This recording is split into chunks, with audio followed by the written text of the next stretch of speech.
ఈరోజు చాలామంది మేము బ్రతికితే చాలే అనుకుంటున్నారు. మీరు బ్రతికితే కాదు, మీ ద్వారా 10 మంది బ్రతకాలి. అది దేవుని ఉద్దేశం.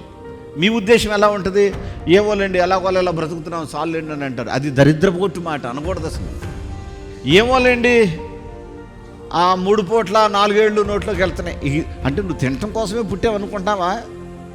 నువ్వు దేవుని గణపరచడం కోసం పుట్టావు. ఆ సంగతి నువ్వు మర్చిపోవద్దు. నీ కడుపుకి ఆహారం గురించే నువ్వు ఆనందిస్తున్నావేమో, కాదు. దేవుడు నీ ద్వారా నిన్ను ఒక ఆకాశములో జ్యోతిలాగా ప్రకాశింపచేసి నీ ద్వారా దేవుడు మహిమ పొందాలని దేవుడు కోరుకుంటున్నాడు. ఈ సంగతిని నువ్వు గుర్తించగలిగితే, నన్ను ప్రేమించు వారిని నేను ప్రేమించుచున్నాను, నన్ను ప్రేమించు వారిని ఆస్తికి కర్తలుగా చేయుదును అన్న దేవుని మాట ఎందుకన్నాడనంటే, అసలు నీలో ఆ క్యారెక్టర్ ఉండాలి. ఏమిటది? నువ్వు దేవుణ్ణి ప్రేమించే వ్యక్తిగా నువ్వు ఉండాలి. ఏమిటది?